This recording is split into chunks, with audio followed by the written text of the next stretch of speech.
सबसे पहला काम आप लोगों को जो करना है वो ये है कि अपने पोर्टफोलियो को साफ सुथरा करें। इसके लिए आपको हर प्रोजेक्ट के अंदर 3 चीज़ों को मेंशन करना ज़रूरी है। जब क्लाइंट को ये लगता है कि आप ऑलरेडी उन जैसे क्लाइंट्स के साथ काम कर चुके हैं, तो इससे ऑटोमेटिकली क्लाइंट्स का जो ट्रस्ट है वो इंक्रीज़ हो जाता है। मोकअप्स हमेशा आपकी वैल्यू को 3 टाइम्स बढ़ा देते हैं। अगर आज मैं आप लोगों का फाइवर पोर्टफोलियो देखूं, तो मैं आपको ये बता सकता हूं कि आपको $50 के प्रोजेक्ट्स मिलेंगे या $500 के।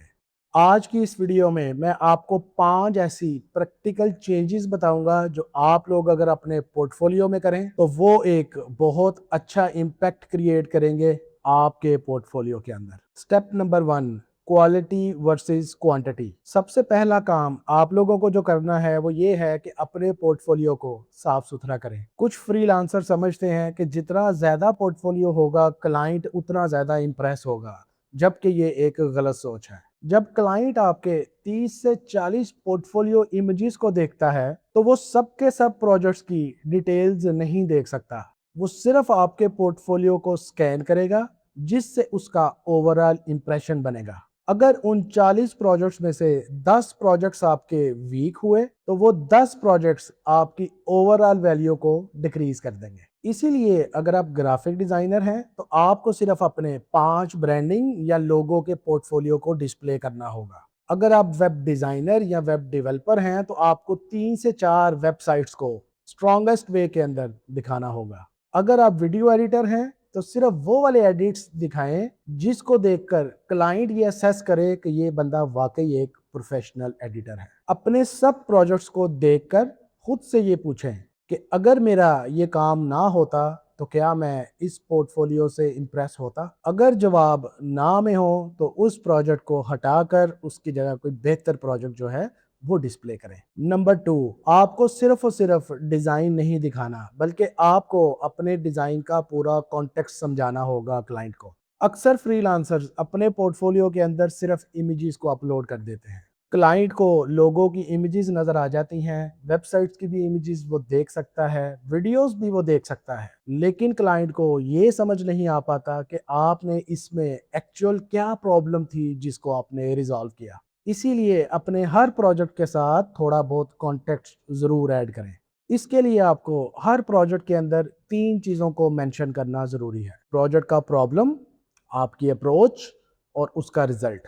मिसाल के तौर पर अगर आप एक ग्राफिक डिजाइनर हैं तो आप लिख सकते हैं कि एक क्लाइंट को जिसका एक रेस्टोरेंट था उसको प्रोफेशनल ब्रांडिंग चाहिए थी। आपने मिनिमलिस्टिक और मॉडर्न फॉन्ट्स का यूज करते हुए और एलिगेंट कलर पैलेट का यूज किया, जिसके रिजल्ट में मैंने उसको एक लग्जरियस थीम दी जिसने उसकी ब्रांड पोजीशनिंग को स्ट्रॉन्ग किया। ये छोटी सी एक्सप्लेनेशन आपको एक डिजाइनर से निकालकर एक प्रॉब्लम सॉल्वर की तरफ ले जाती है, और यही चीज है जिसको क्लाइंट पसंद करते हैं। नंबर 3 पर है कि हर किसी के लिए काम करना छोड़ दें, खुद को स्पेसिफिक करें। ये मिस्टेक फाइवर पर बहुत कॉमन है और बहुत से लोग मेरे पास सिर्फ इसी वजह से आते हैं कि सर हमें अपनी निश सिलेक्शन के अंदर बहुत ज़्यादा प्रॉब्लम आती है।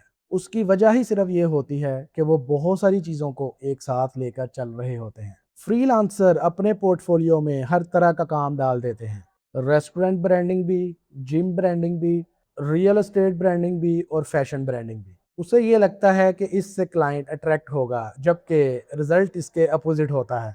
याद रखें कि क्लाइंट हमेशा स्पेशलिस्ट को हायर करने में इंटरेस्टेड होता है। अगर आप एक वेब डिज़ाइनर हैं और आपके पोर्टफोलियो के अंदर सिर्फ सास वेबसाइट्स होती हैं तो सास फाउंडर को ये लगेगा कि आप उसकी इंडस्ट्री को अच्छे से समझते हैं। इसी तरीके से अगर आप एक वीडियो एडिटर हैं और आप अगर टॉकिंग हेड वीडियोस क्लाइंट को शो करवाते हैं तो वो यूट्यूबर्स आपको अपना बंदा समझते हैं। जब क्लाइंट को ये लगता है कि आप ऑलरेडी उन जैसे क्लाइंट्स के साथ काम कर चुके हैं तो इससे ऑटोमेटिकली क्लाइंट्स का जो ट्रस्ट है वो इंक्रीज हो जाता है। नंबर 4 पर है मोकअप्स। मोकअप्स हमेशा आपकी वैल्यू को 3 टाइम्स बढ़ा देते हैं। फॉर एग्जांपल अगर आप ग्राफिक डिजाइनर हैं और आपने लोगोस को सिर्फ और सिर्फ वाइट या ब्लैक या किसी भी और प्लेन बैकग्राउंड के ऊपर लगाकर क्लाइंट को दिखाना शुरू कर दिया, तो क्लाइंट को फिर ये इमेजिन करना पड़ता है कि ये रियल वर्ल्ड में कैसा दिखेगा। और जितना ज़्यादा क्लाइंट को ये चीज़ अज्यूम करनी पड़ेगी, उतनी ज़्यादा आपके पोर्टफोलियो की वैल्यू कम हो जाएगी।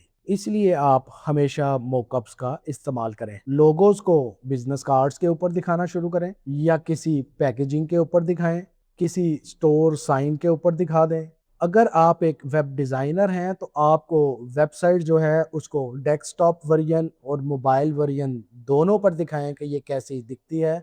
यानी कि क्लाइंट को आपने ये अंडरस्टैंड करवाना है कि इस डिज़ाइन के ऊपर यूज़र एक्सपीरियंस कैसा है। अगर आप एक वीडियो एडिटर हैं तो बिफोर आफ्टर कंपैरिजन को दिखा सकते हैं। इससे क्लाइंट को आपके काम का पूरा प्रोसेस समझ आ जाएगा। जब क्लाइंट आपके काम को रियल वर्ल्ड कॉन्टेक्स्ट के अंदर देखता है तो इससे भी उसका ट्रस्ट ज़्यादा बिल्ट होता है और वो इंटरेस्टेड होगा आपको हायर करने के लिए। Number 5, premium clients versus premium portfolio. बहुत से फ्रीलांसर्स को मैंने ये कहते हुए सुना है कि उनके पास हाई एंड यानी लग्जरियस क्लाइंट्स नहीं आते, इसीलिए उनके पोर्टफोलियो के अंदर भी प्रीमियम वर्क नहीं है।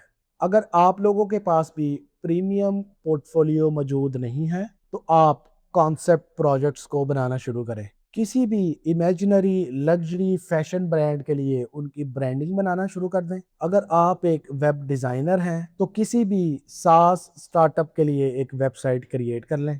अगर आप एक वीडियो एडिटर हैं तो किसी भी फेमस यूट्यूबर की वीडियो के सिंपल से शॉर्ट्स बनाना शुरू कर दें। क्योंकि क्लाइंट को इस बात से कोई फ़र्क नहीं पड़ता कि आप जो काम उसको दिखा रहे हैं, क्या प्रीवियसली उस बंदे ने आपको हायर किया था या नहीं।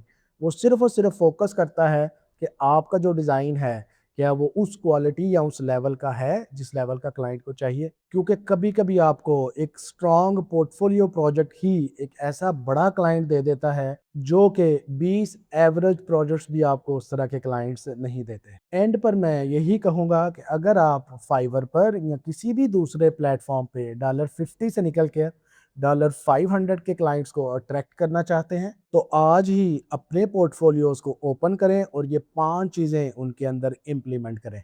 वीक प्रोजेक्ट्स को एक साइड पर कर दें। हर प्रोजेक्ट के साथ जो 3 स्टेप का मैंने आपको कॉन्टेक्ट्स बताया है वो ऐड करें। अपने पोर्टफोलियो को निश बेस बनाएं और उनके साथ मॉकअप्स का इस्तेमाल भी करें। और इन तमाम पोर्टफोलियोज़ के अंदर एक पोर्टफोलियो आपका प्रीमियम लेवल का ज़रूर होना चाहिए। पोर्टफोलियो को एक ऐसा टूल समझें जो आपको सेल्स जनरेट करके देगा। जब आपका पोर्टफोलियो ट्रस्ट बिल्ड करेगा तो हाई पेइंग क्लाइंट्स को कन्विंस करना आसान हो जाएगा और बहुत मुमकिन है कि आपका अगला फाइवर प्रोजेक्ट्स $50 का नहीं बल्कि $500 का होगा। बहुत शुक्रिया।